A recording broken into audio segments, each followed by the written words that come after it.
Greetings and welcome to another episode of the Planetary Persuader. I am Kozmic, your host, and this is for Friday the 13th. Yes, I had to say it. January the 13th, 2017. What's going on this week? Whoa. Okay, we are starting out with a moon in Leo. So, moon in Leo this weekend. Tomorrow, Saturday, at 7:52 p.m. Pacific time, it goes into Virgo. Alright, so, we'll have Sunday and Monday, moon will be in Virgo. On Tuesday and Wednesday through Thursday morning, the moon will be in Libra. And then finally on Thursday afternoon, we got moon in Scorpio, and that'll take us till next Friday when things get interesting. Okay, so what other wonderful things? Well, this whole week Mercury's direct. That's always good news. We like that. Uranus moving direct as well, and we don't really have any shifts other than Mercury just went back into Capricorn because it was, had to make up for lost retrograde time. And once we do get to the 19th, we will have the Sun move out of Capricorn into Aquarius, and that will be at 1:24 p.m. Pacific time. So without further ado, sign by sign, your horoscope. Okay, so first sign, Aries. Greetings, Aries. Welcome to your horoscope. So what I could say for you is this. Mars is in your 12th house, along with Venus, along with Neptune, along with Chiron. So it means that you're working on a lot of karma right now. And we need to acknowledge what's working for us and what's not working for us. And when I think of Mars in the 12th house, I say get your energy out, one, by swimming. If you've got, access to a pool or warm water. And the other one is to be more of a prayer warrior, to pray for people. Pray for your enemies. This could be the house of secret enemies. Nobody likes that stuff. And the other one is dance. Since 12th house is like Pisces, rules the feet. Get out there and dance a little more. This is going to help. Now the good news is we've got Uranus and Saturn trine. So that means 120 degree aspect between each other, and this is a pretty good place to be, because what this does is it brings both practicalities of Saturn with the insane genius of Uranus and puts them into form. So all these freedom loving people that are worried, get out of there, relax, you got nothing to worry about, things are going to be good. Progress is going to be made socially in spite of what it looks like on these I don't know, the people that wear the political costuming and all that stuff for their corporate masters to feel comfortable, because they're obviously very insecure. You get really rich, you get really insecure. And then there's other people that have Stockholm Syndrome, and they're like, hey, I'm feeling really insecure about the insecure people that are supposedly protecting me but screwing me over every single day, so we got to help them so I can continually to be screwed over, because it'd be worse if I wasn't being screwed over by them. Okay? So that's what they're thinking. Just thought I'd clear that up for you.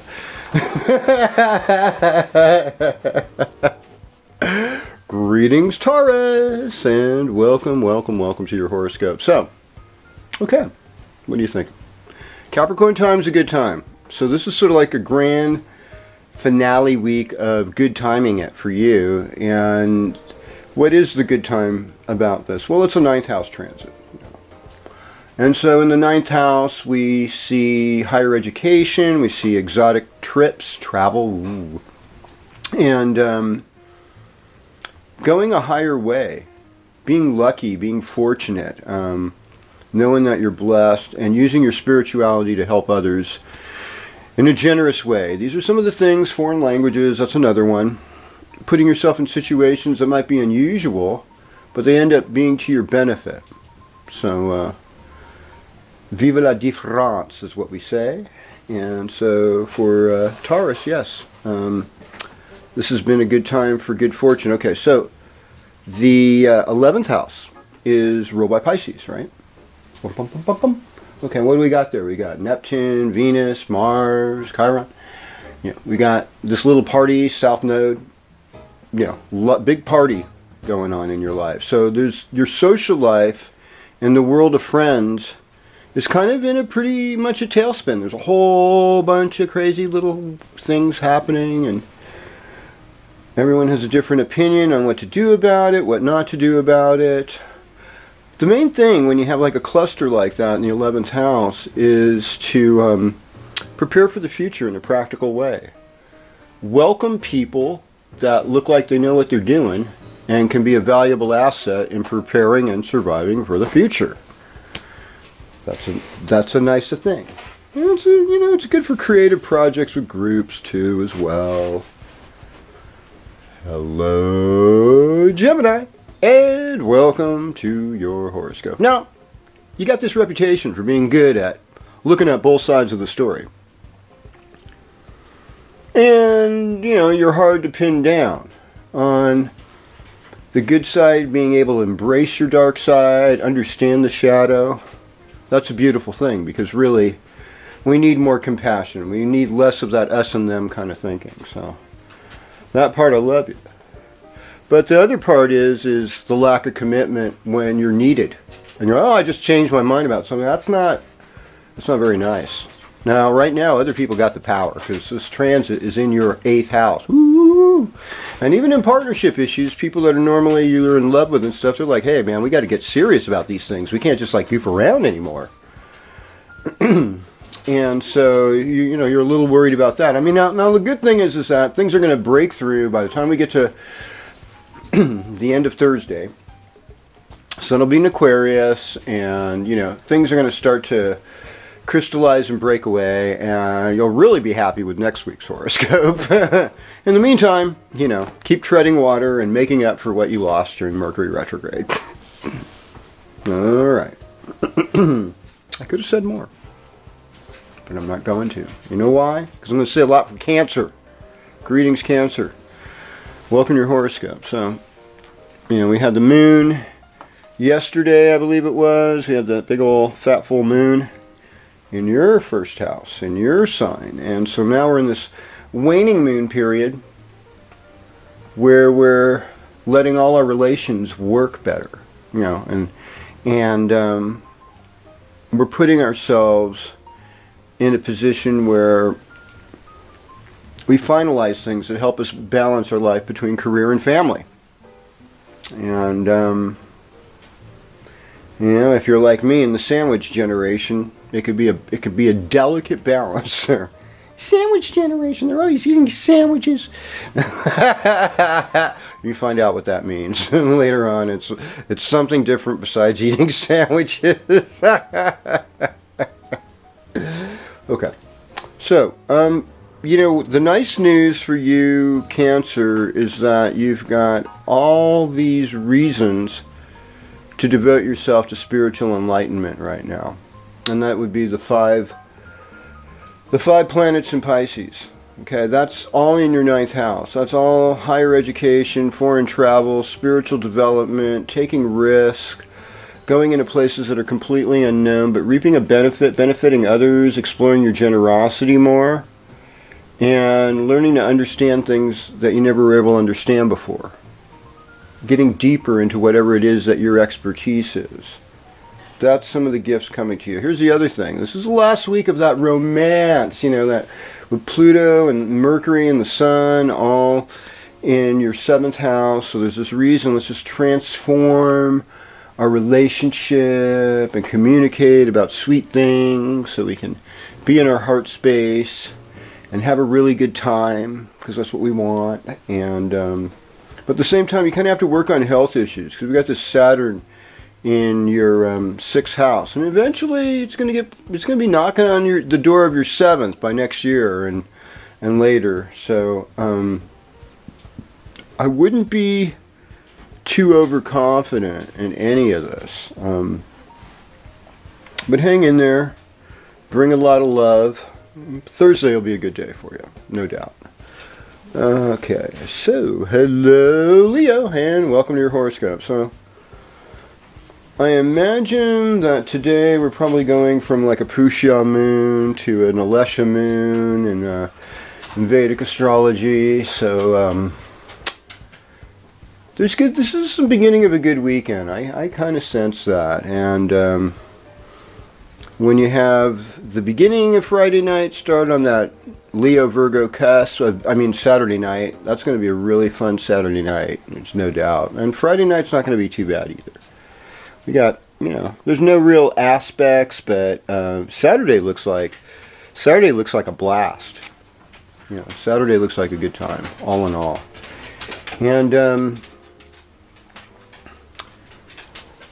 And when we get to Thursday, we'll be getting out. You've had this spell, Leo, where you have to be more dutiful. Take care of details. Take care of your personal health. It's harder to stay healthy in the wintertime. You're not getting your dose of vitamin D from the sun. And there's things you can do to kind of fortify yourself, make you feel better. But right now, there's just a lot to tend to.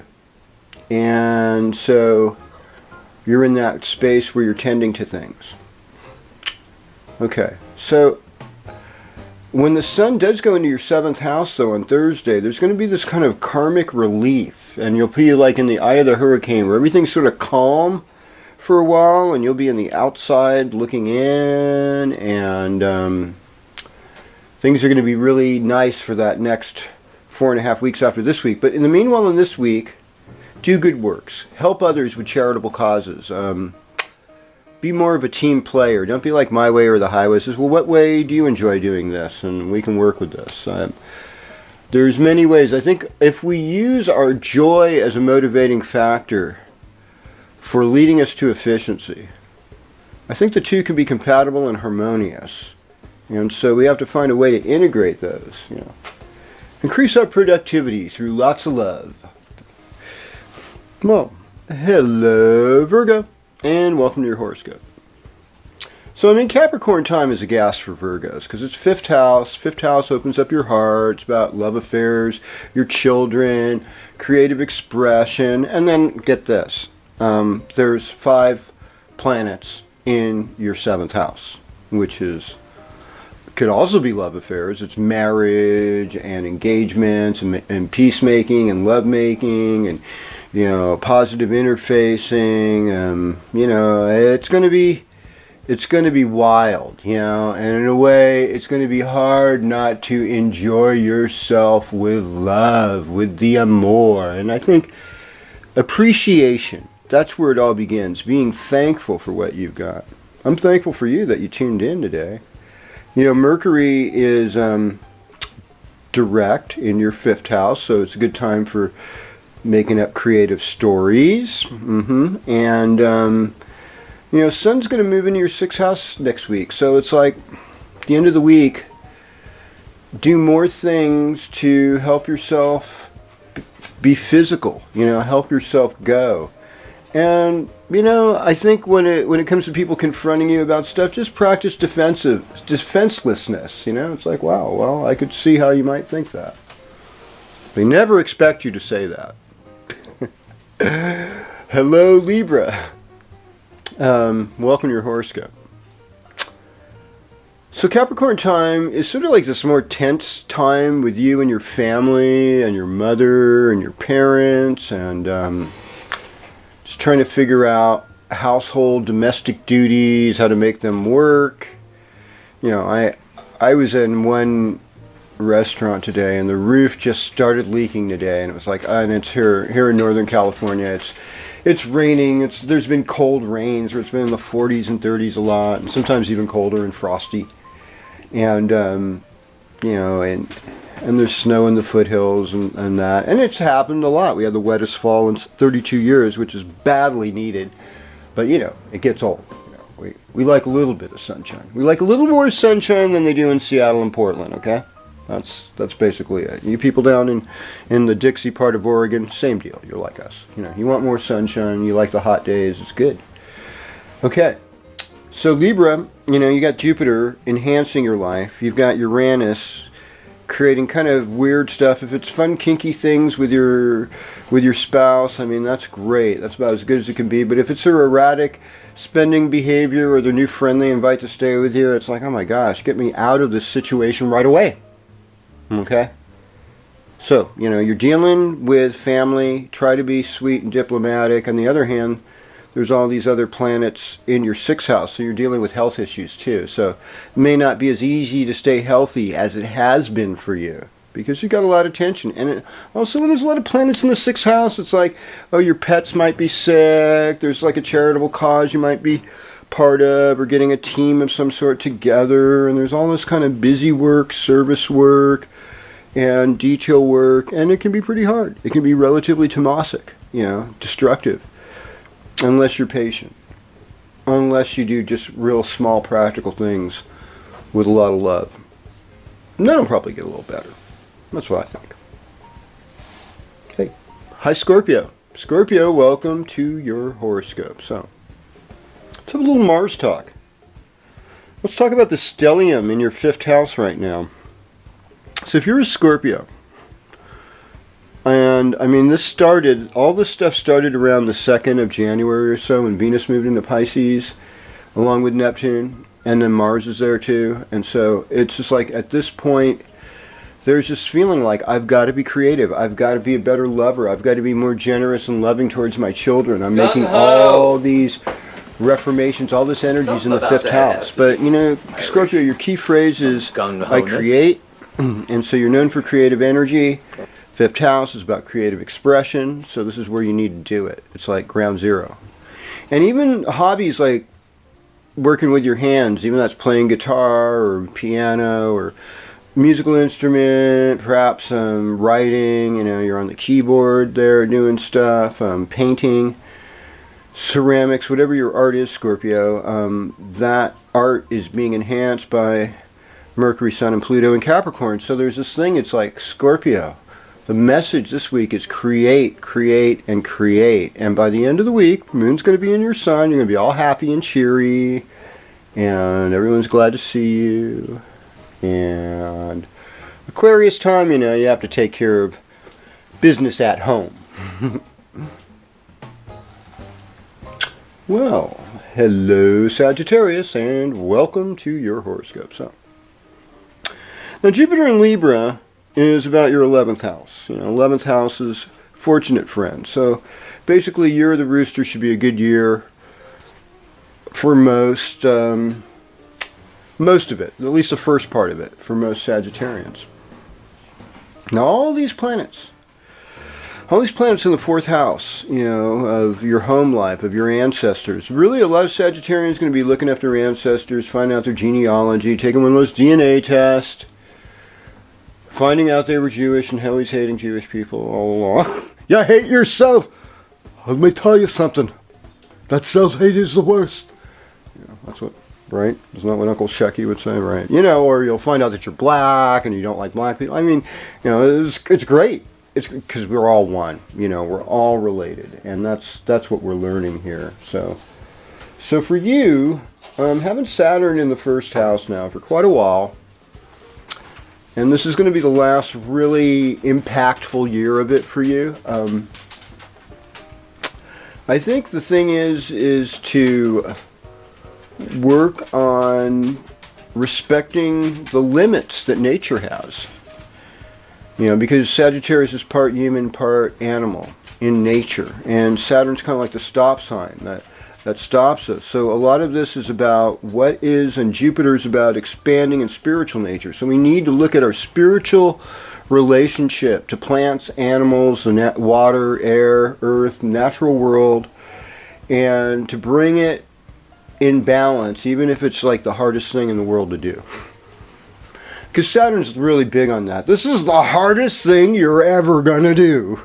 And it's like, yeah, okay, I get that. It's like, for me, like a physical hard is climbing, it's climbing Mount Shasta. I think the other hard is probably raising kids, really hard, Can be, Some people it's like, they're all blessed and everything's easy. I don't expect things to be easy. Now here's the cool part is that, Uranus is in your 5th house, so you have a lot of creative inspiration. And even though there could be some tension with your family right now, and there's a lot of money issues because Capricorn rules your 2nd house, you still, put it forward. Put it forward, pay it forward, be the loving person, ground yourself in that kind of love, and you got good friends, just ask for help if you need it. Hey, hello Capricorn. I know it's your horoscope now.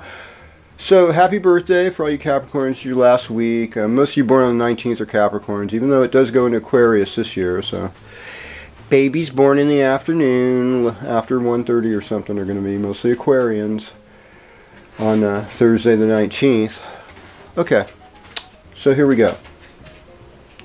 You've got a lot of money issues right now with these 5 planets in your 2nd house. So it's like, how am I going to work this thing? And boy, do I know what that feeling's about. And I know part of the magic is about making money is tithing, giving 10% of what you earn to a charitable cause. Just giving anything is going to help, is what I'll say. Even if it's not 10%, but as soon as you give, you create this like psychic spiritual vortex to receive more. You let the universe know, oh, this person's responsible, do good things. It's not necessarily benefiting them. They've demonstrated agape love. Let's show some grace. Let's show some agape love on them. And it's coming. So it's like, it's hard to have that kind of faith because it's easy to be greedy. Like once you get a little like, yeah, I want more. So grace, humility, and being thankful for what you got. That's another way you get more. It's just by being thankful. So, oh man, I'm so thankful for this. Thank you for this. So thank you, Marn, for being my cameraman, attentive today, and always up to date on vapor technology. So thank you. Greetings, Aquarius. Welcome to your horoscope. Well, I got good news for you. You want to know exactly what time it happens? Yes, it happens Thursday, folks. It happens this Thursday, the 19th, at 1:24 p.m. The sun goes out of Capricorn into Aquarius. According to the seasonal thing, it's not really how it's happening in the sky. We'll still be in Capricorn then, and so in fact, by after what day? After by Monday, we're all going to be in Vedic Capricorn, and that's a whole other story. So Aquarius, for you, like I said, it was all the money issues, and but there's all these karma issues too, and paying attention to your spiritual life. And it's hard to be yourself right now because you really are hemmed in by a lot of planets. Yeah.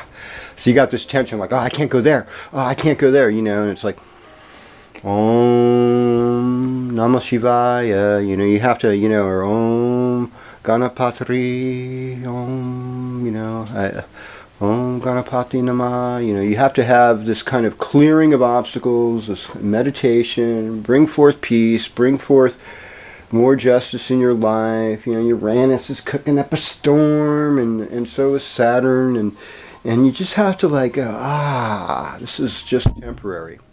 Hi, Pisces, I remember you. It's your horoscope time. Thanks for tuning in. You've got 5 planets there, folks. So the South Node or Ketu.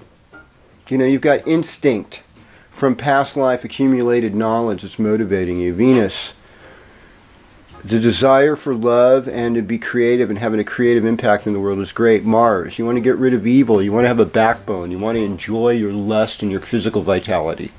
Neptune, you want a spiritual principle, though, a road away all the lies, all the misfortunes, all the unhappiness. Chiron, in spite of being hurt, you still are on a mission. And if you have to limp to the finish line, you're going to do that. All right, so And then along with all this, we've got a really active social life where we're needing to do things to be smarter and to change. And we need to trust our friends as we move forward with this process. And, with Jupiter in the 8th house, transformation is the only way out. All of us are going to leave this place the same way, by leaving the physical body and going to the next plane. And you're okay with that. But in the meantime, be okay with being in your body, being thankful for the present, which is a gift, and making an impact on the world in the most responsible, compassionate, and inspirational way possible. It's Cosmic Head with your Cosmic Forecast. We're going to do this again next week when we do a Gung Hei Fat Choi forecast. See you then.